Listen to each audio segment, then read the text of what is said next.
லக்னத்தில் சனி கேது தொடர்பு கண்டால் முழுக்க முழுக்க அவர் வந்து ஒரு ஆன்மீகவாதியாகவே மாறிடுவார். திருமணத்தில் நாட்டம் இருக்காது. சுக்கிரன் ராகு தொடர்பு பெறும் பொழுது வரவுக்கு மீறின செலவுகளை செய்கிறாங்க. அதுவும் இந்த மிதுன லக்னம் மிதுன ராசிக்காரங்க கடன் வாங்கியா தன்னுடைய கௌரவத்தை காப்பாற்றணும்னு நினைப்பாங்க. அதையே செவ்வாய் வந்து 4, 7, 8 பார்வை பார்த்துட்டாங்கன்னு சொன்னால் இவங்க விதவை பெண்ணை அனுபவிக்கிற யோகத்தை தான் பெறுறாங்க. அரசியலில் ஈடுபடும் போது சூரிய ராகு தொடர்பு பெற்றால் பெயர் புகழ் அந்தஸ்து மந்திரி பதவி அப்படியே அடுத்தடுத்த கட்டைக்கு போயிட்டே இருப்பாங்க. லக்னத்துக்கு 6, 8, 12 ஒரு தசா முடிஞ்சு இன்னொரு தசா ஆரம்பிக்கிறதுக்குள்ள ஒரு தசால சம்பாதிச்ச காசு இன்னொரு தசால நிக்கிறது இல்லை.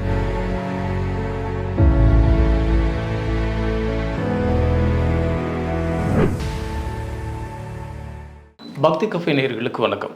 ஒரு ஜாதகத்தில் 1, 2, 3 கிரகங்கள் இணைவு என்ன மாதிரியான பலன்களையும் பாதகங்களையும் கொடுக்கும் அப்படின்னு தெரிஞ்சுக்கிறதுக்காக ஜோதிடர் ஆச்சாரியா ஆனந்தவேல் அவர்களை இன்னைக்கு நிகழ்ச்சிக்கு இன்வைட் பண்ணியிருக்கோம். வணக்கம் சார். நேயர்கள் அனைவருக்கும் வணக்கம் சார். ஒரு சில நபர்களை பார்க்குறோம், அவங்க நல்லா படிக்கிறாங்க, நல்ல வசதிகளும் வாய்ப்புகளும் இருக்குது, ஒரு பெரிய குடும்ப அமைப்புகளில் தான் இருக்கிறாங்க. ஆனால் திடீர்னு சன்னியாசியாக அவங்களோட வாழ்க்கை பயணம் மாறிடுது.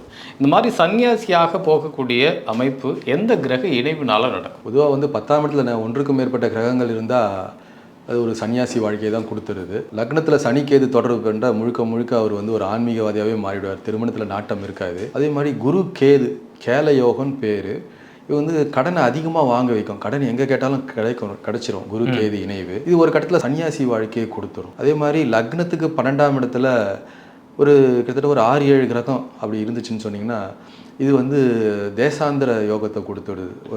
அந்த மாதிரி ஒரு அமைப்பு காலச்சக்கரம் நடந்திருக்குது. 12ஆம் இடத்துல கிட்டத்தட்ட ராகு தவிர மீது எல்லா கிரகங்களுமே கும்பத்தில் வந்து உட்காந்துருக்குது. இந்த அமைப்பெல்லாம் தேசாந்திரம் போயிடுது. என்ன திருமணம் பண்ணால் புத்திர பாக்கியம் இல்லை, குழந்தைங்களால் நிம்மதி இல்லை, மனைவியால் பிரச்சனை, குடும்ப உறவுகளை எல்லாமே பிரிஞ்சு போகிறது, இதெல்லாம் தேசாந்திரத்து பயணத்தை கொடுத்துருது, சன்னியாசி வாழ்க்கையை கொடுத்தது. ஸோ இந்த கிரக அமைப்பெல்லாம் வந்து திருமண பந்தத்தில் நாட்டம் ஏற்படுத்த விடாமல் செஞ்சிடுது. ஸோ இதெல்லாம் தான் இந்த கிரக அமைப்பெல்லாம் தான். சில நபர்கள் பார்க்குறோம், அவங்க பரம்பரையாகவே நல்ல பணக்காரர்களாக இருக்காங்க, கோடி கோடியாக சம்பாதிக்கக்கூடிய நபர்கள்.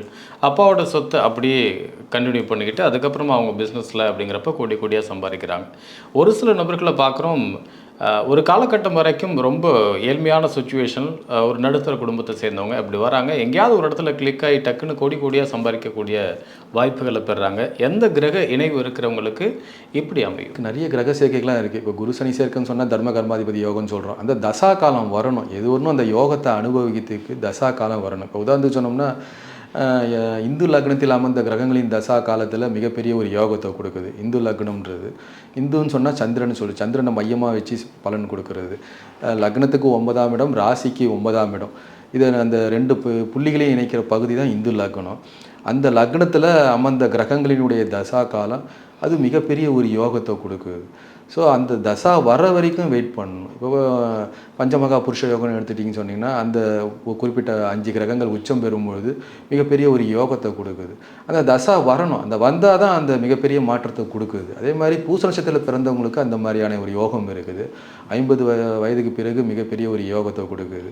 பூச நட்சத்திரத்தில் பிறந்தவங்களுக்கு ஆரம்பத்தில் ஒரு 50 வயதுக்கு பிறகு மிகப்பெரிய ஒரு யோகத்தை கொடுக்குது. இந்த கடக ராசி கடக லக்னக்காரங்களுக்கு எங்களெல்லாம் பூஜ்ஜியத்திலிருந்து ராஜ்யத்தை பிடிக்கிற யோகத்தை கொடுக்குது. ஸோ அதோடைய தசா காலம் வரணும், வந்தால் தான் அது அந்த யோகத்தை கொடுக்கும்.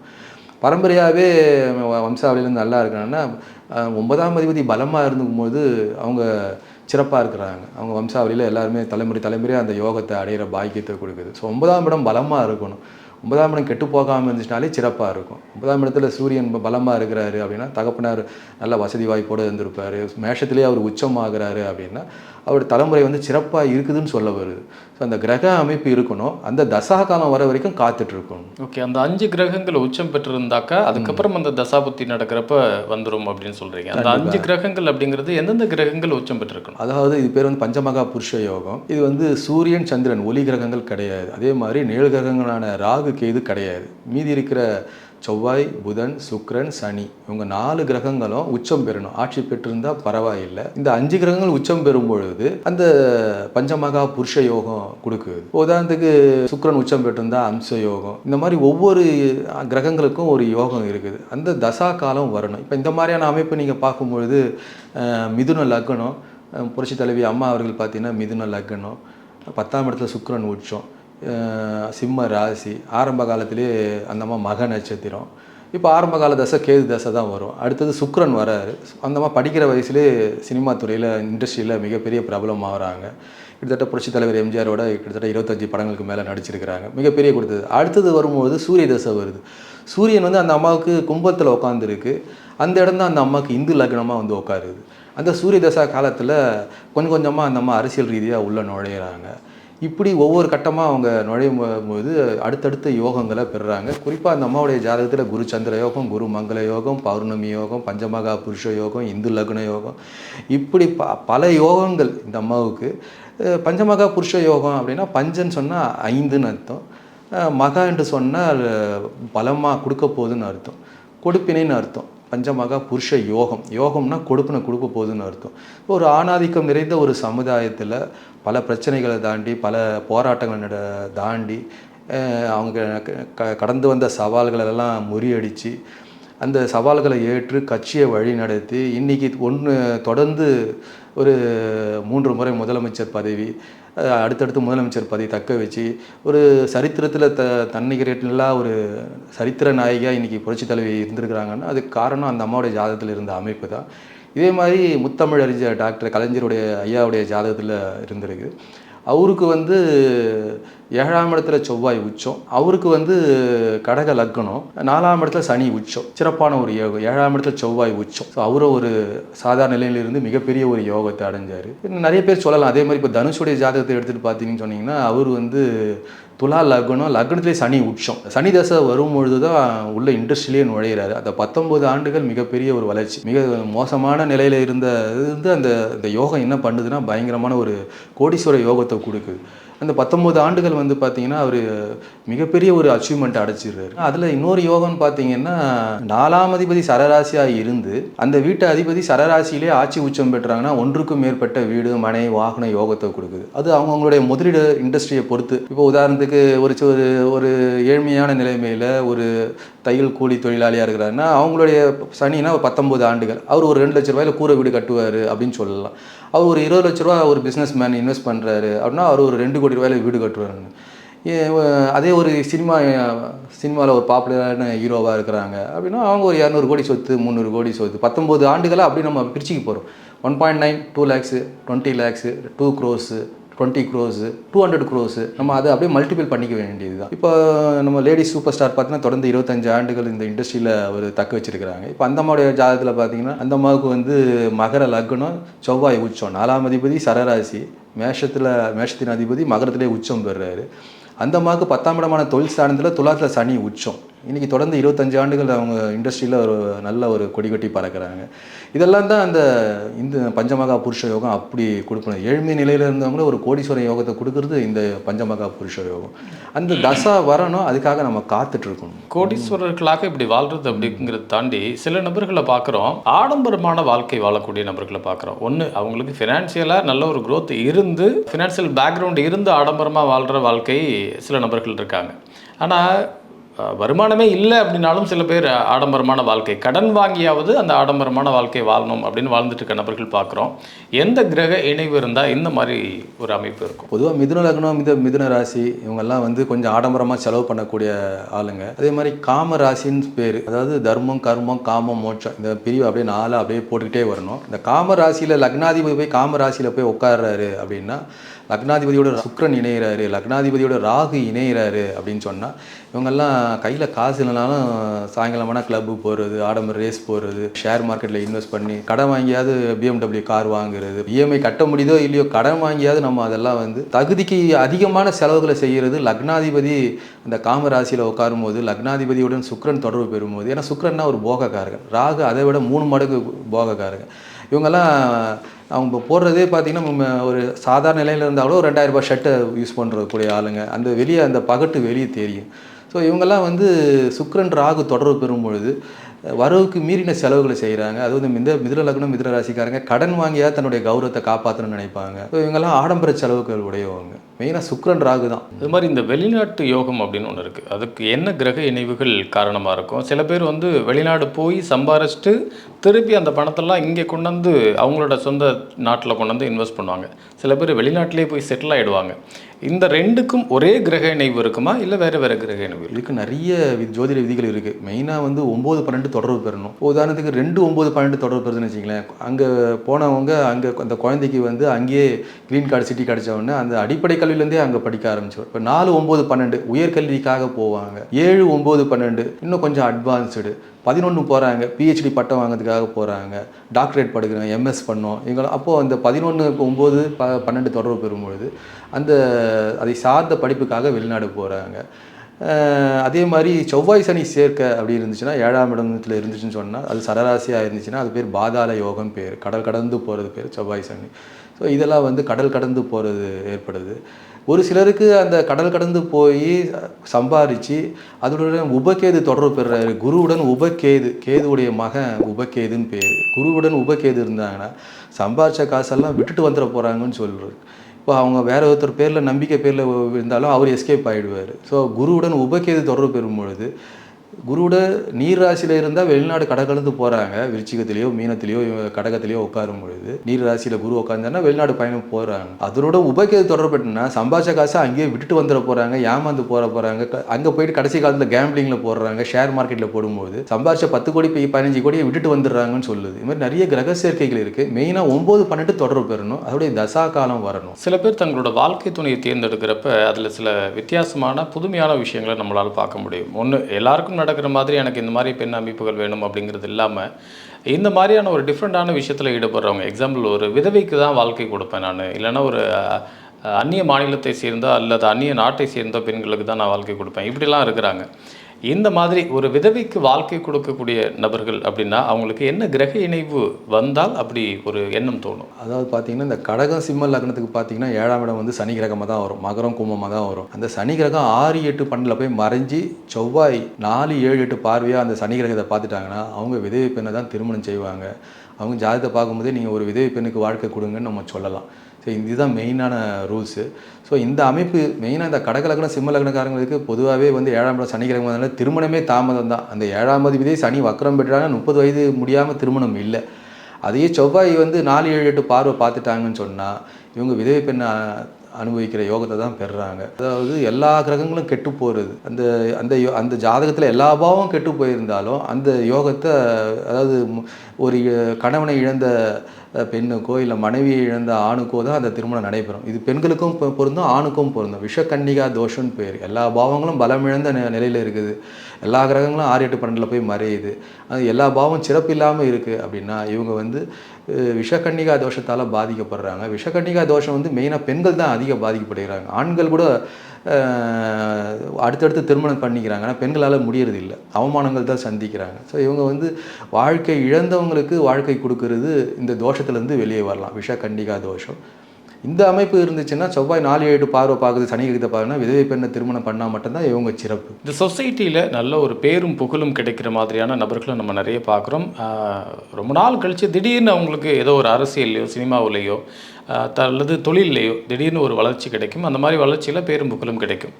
இந்த மாதிரியான நபர்கள் ஒரு பக்கம், இன்னொரு பக்கம் அரசாங்க மரியாதையோட பேரும் புகழும் கிடைக்கக்கூடிய நபர்களை நம்ம பார்க்குறோம். இந்த ரெண்டுக்கும் ஒரே கிரக இணைவா இல்லது வேறு வேறு இணைவு? இல்லை, கிரக இணைவு வந்து சூரியன் பலமாக இருக்கணும். அவங்க ஒரு திடீர்னு அரசியலுக்கு வராங்க, சூரிய தசை நடக்குது, அப்படி சூரியன் அங்கே பலமாக இருக்கிறாரு, மேஷத்தில் உச்சம் பெறுறாரு, லக்னாதிபதியே அவராகவே இருக்கிறாரு அப்படின்னா கண்டிப்பாக அரசியலில் பெயர் புகழ் அந்தஸ்து அடைகிறாங்க. அதுவே லக்னாதிபதி பலமாக இருக்கிறாரு, ஆனால் பாவக சக்கரத்தில் அவர் 8ஆம் இடத்துல அமர்ந்திருக்கிறாருன்னா அவங்க வந்து பெயர் புகழ் அந்தஸ்து அடையிறது இல்லை. பாவக சக்கரத்தில் அது எத்தனாம் இடத்துல அமர்ந்திருக்குன்னு மெயினாக பார்க்கணும். அந்த தசா வராமல் அவங்களுக்கு வந்து அரசியல் ஈடுபாடு இருக்காது. ஒரு சிலர் நான் 10 வருஷமாக இருக்கிறேன், எனக்கு எந்த போஸ்ட்டுமே இல்லை அப்படின்னா அவங்களாம் துலா லக்னம் துலா ராசிக்காரங்க. துலா லக்னத்தில் சனி உச்சம் பெறுறாரு, அடிமட்ட தொண்டர்களாக தான் கடைசி வரைக்கும் இருப்பாங்க. இவருக்கு பின்னாடி வந்தவங்களுக்குலாம் போஸ்டிங் கொடுத்துருவாங்க, ஆனால் இவருக்கு போஸ்டிங் கிடையாது. இவங்க வந்து அடிமட்ட தொண்டர்கள், போஸ்டர் ஓட்டுறது, வீடு வீடாக பிட் நோட்டீஸ் கொடுத்து கட்சிக்காக உழைக்கிறது, இப்படியே தான் அவங்க காலச்சக்கரம் போகும். அவங்களுடைய தசா பலமாக இருக்கணும். சூரியன் ராகு தொடர்பு பெறணும். அந்த அரசியலில் ஈடுபடும் போது சூரியன் ராகு தொடர்பு பெற்றால் பெயர் புகழ் அந்தஸ்து மந்திரி பதவி அப்படியே அடுத்தடுத்த கட்டைக்கு போயிட்டே இருப்பாங்க. அதே சூரியன் கேது தொடர்பு பெறுறாரு அப்படின்னா வெறும் அரசியலில் ஒழிச்சிட்டு அப்படியே ஒதுங்கி வந்துடுவார். இதை கிடைச்ச போஸ்ட்டை பண்ணிவிட்டு பீஸ்ஃபுல்லாக வெளியே வந்துடுவார். ஸோ சூரியன் ராகு தொடர்பு பெறும்போது அடுத்தடுத்த கட்ட நிலைமைக்கு போயிட்டே இருக்கிறாங்க. இந்த கிரக இணைப்பு மிகப்பெரிய ஒரு யோகத்தை கொடுத்துடுது. சூரியன் ராகு தொடர்பு பதவிகள் வேணும் அப்படின்னா அடுத்து எம்பி வரைக்கும் அந்த இது பலத்தை கொடுத்துடுது, போஸ்டிங்கை கொடுத்துடுது. சூரியன் ராகு மெயினாக தேவை அரசியல் வட்டத்தில். பொதுவாக அது தவிர யோகங்கள் நிறைய இருக்குது. அதை பற்றி தான் நம்ம நிறைய சொல்லியிருக்கிறோம் யோகத்தை பற்றி.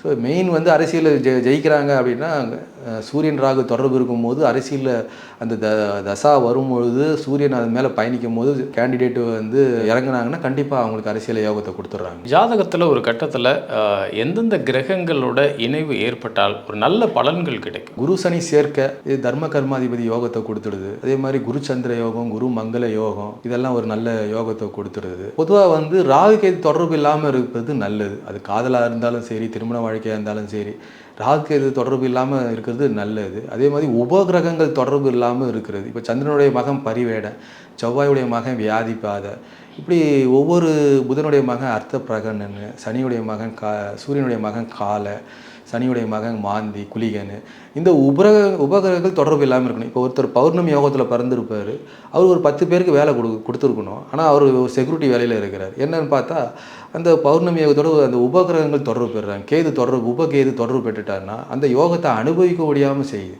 இப்போ அமாவாசையில் பிறந்தவங்க நல்ல நாலேஜ் அந்த சூரியனும் சந்திரனும் ஒரே நேர்கோட்டில் சந்திக்கும் போது அறிவு நல்ல வளர்ச்சி பலமாக இருக்குது. ஐஏஎஸ் ஐபிஎஸ் கலெக்டர் இந்த மாதிரி போஸ்டிங்கில் உட்காடுறாங்க. ஒரு 10 பேரை டாமினேட் பண்ணி அதிகார தன்மையில் உட்காடுறாங்க.